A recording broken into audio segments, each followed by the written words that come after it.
Oi pessoal, tudo bem com vocês? Hoje a gente tá em mais um episódio no Pode Papo na Varanda!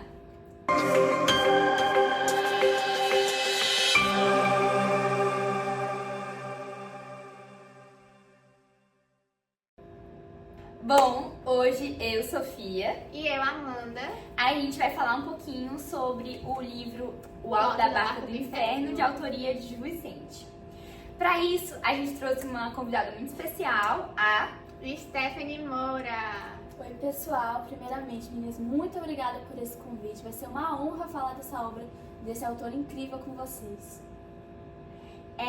Esse livro, esse autor no caso, ele é até muito famoso, eu li já algumas obras sobre ele e tem muitas obras dele que são clássicos, né? Sim. Me fala um pouquinho mais sobre esse autor, o Gil Vicente. Bom, ele nasceu na cidade de Guimarães. Guimarães? Sim. Eu já vim pra Guimarães. Nossa, eu já Portugal. ouvi falar que é uma cidade muito Pois bonita. é, falam que é muito bonito lá. Que legal saber que ele nasceu lá. Pois é. E ele nasceu em 1465.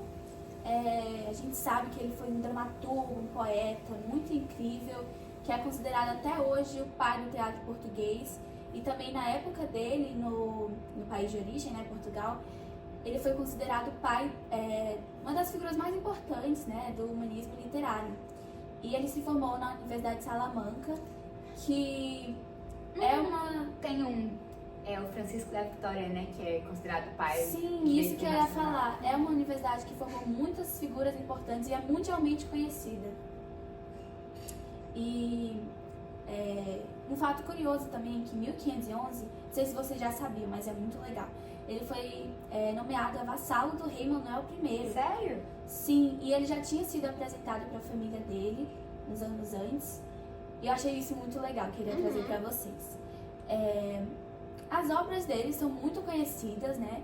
A primeira obra dele foi O Alto da Visitação, que também é conhecida como Ah, não Monólogo foi do bem, já Vaqueiro. leu? Eu já até trouxe para o podcast. Verdade. Muito interessante também, né? Esse livro é de 1502. O Alto da Barca do Inferno foi escrito assim, no início do século XVI. E falando agora mais aprofundado sobre as obras famosas dele, a gente tem a Trilogia das Barcas, que consiste no Alto da Barca do Inferno, de 1516, primeiro livro da trilogia, depois Alto da Barca do Purgatório, de 1508, e finalizando essa trilogia, o Alto da Barca da Glória, de 1519.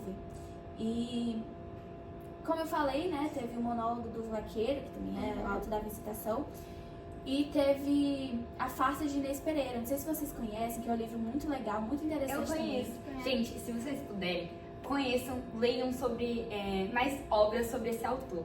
Apesar de ter um pouquinho, ser um pouquinho difícil de ler, porque tem a linguagem dele do arcaico, que daí é um pouquinho mais complicadinho, Sim. mas juro, é muito bom. E esse livro é de 1523. Falando agora sobre a morte dele, ele faleceu em 1536. Não se sabe ao certo o lugar que ele faleceu, tem várias especulações sobre os lugares da morte dele. Falam que é um lugar desconhecido e outros falam que foi no Reino de Portugal, enfim, várias histórias sobre isso. Entendi. Eu já li o Alto da Barca do Inferno faz um tempinho, mas eu lembro que... Gente, eu vou fazer um resuminho, mas sem spoilers, pra vocês aí de casa que ainda não assistiram. Ai, não leram. Isso, mas enfim.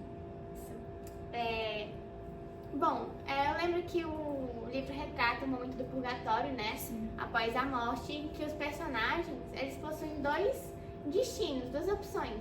Ou a salvação, o céu, ou o inferno, né? E tudo dependia do seu comportamento em vida. Caso a pessoa tenha se comportado bem, seguindo os princípios de Essas Cristo, atitudes, né? isso, seguindo os princípios de Cristo, ela era salva, tinha alma salva. Ia para a barca do anjo. Caso não tivesse se comportado, ela ia para a barca do inferno. Esse livro retrata muito a crítica da hipocrisia dos personagens, né?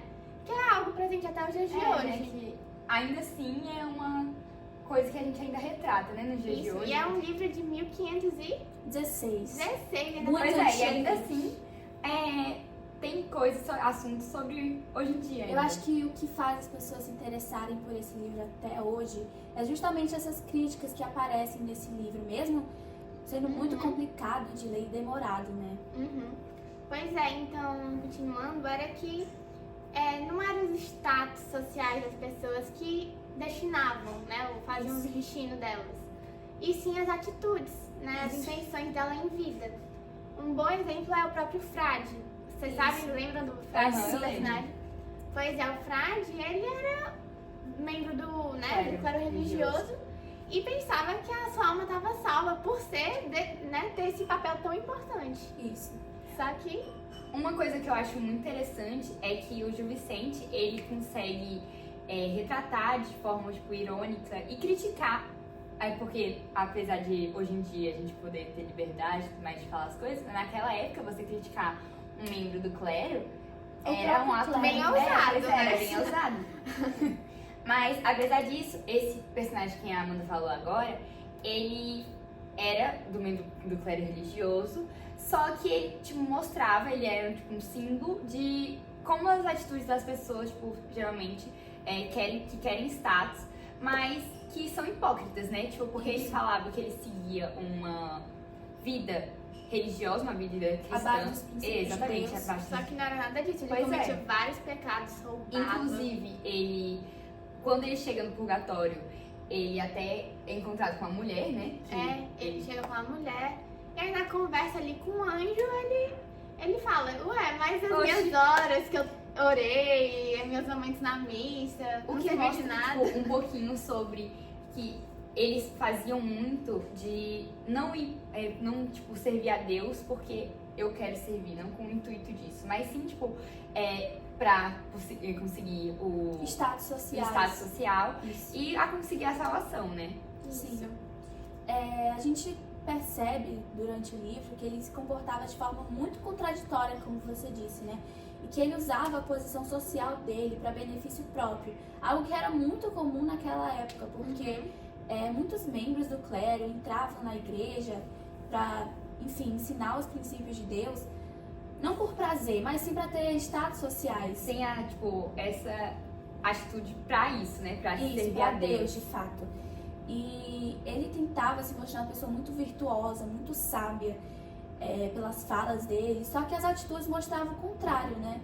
E falando justamente isso, a corrupção e a falta de ética era muito presente em alguns Verdade. membros do clero, e é uma crítica direta a isso. Esse personagem é uma crítica muito, muito direta, que representa muito o clero nessa época, né? A gente sabe que o clero... Isso. E o clero nessa época, historicamente a gente sabe, que tinha uma posição social muito alta e que influenciava muitas pessoas, né? Na minha opinião, o autor, ele é muito bom, né? Que como eu disse, eu já li outros livros. E, inclusive, muito corajoso, porque em vários livros mostra essa ironia e essa crítica social às pessoas, né? Que naquela época realmente era um ato muito corajoso. Isso. Gente, a gente fica por aqui, infelizmente, nesse podcast. Mas a gente gostou muito, a gente Sim. queria agradecer a Stephanie por ter aceitado Muito obrigada. o Eu te convite. agradeço, meninas. Foi incrível. Espero que vocês de casa tenham gostado tanto quanto a gente. E Próximo episódio tá aí, né? Daqui a pouco. até o próximo episódio, gente. Beijo. Tchau, Tchau. tchau.